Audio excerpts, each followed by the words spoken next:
ડીસામાં makeup artist Ranjita માળીનું makeup workshop seminar યોજાયો। ડીસામાં મેકઅપ વર્કશોપ સેમિનાર યોજાયો। ડીસાની જલારામ ભવન ખાતે સૌ પ્રથમવાર એક દિવસીય મેકઅપ વર્કશોપ સેમિનારનું આયોજન કરવામાં આવ્યું, જેમાં પ્રોફેશનલ મેકઅપ આર્ટિસ્ટ રંજીતાબેન માળી દ્વારા ડીસા જલારામ ભવન ખાતે એક દિવસીય મેકઅપ વર્કશોપ સેમિનારનું આયોજન કરવામાં આવ્યું, જેમાં પ્રોફેશનલ મેકઅપ આર્ટિસ્ટ રંજીતાબેન માળી દ્વારા મેકઅપ વિશે ઊંડાણપૂર્વક માર્ગદર્શન આપવામાં આવ્યું હતું। 2 મોડલ તૈયાર કરી લાઈવ ડેમોની સાથે સમજણ આપવામાં આવી।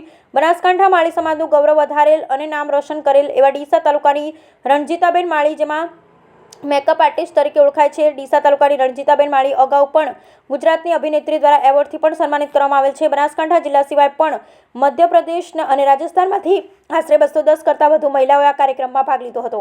આ સેમિનારમાં ભાગ લેનારા મહિલાઓને મેકઅપ આર્ટિસ્ટ રંજીતાબેન માળી, જેઓ મેકઅપ આર્ટિસ્ટ તરીકે ઓળખાય છે, ડીસા તાલુકાની રંજીતાબેન માળી અગાઉ પણ ગુજરાતી અભિનેત્રી દ્વારા એવોર્ડથી પણ સન્માનિત કરવામાં આવેલ છે। બનાસકાંઠા જિલ્લા સિવાય મધ્યપ્રદેશ અને રાજસ્થાનમાંથી આશરે 210 કરતાં વધુ મહિલાઓએ આ કાર્યક્રમમાં ભાગ લીધો। આ સેમિનારમાં ભાગ લેનાર મહિલાઓને મેકઅપ આર્ટિસ્ટ રંજીતાબેન માળી દ્વારા સ્પર્ધકોને સર્ટિફિકેટ અને ગિફ્ટ આપી પ્રોત્સાહિત કરવામાં આવ્યા, જેમાં મોટી સંખ્યામાં મહિલાઓ ઉપસ્થિત રહી કાર્યક્રમને સફળ બનાવ્યો। બ્યુરો રિપોર્ટ ભરત ઠક્કર।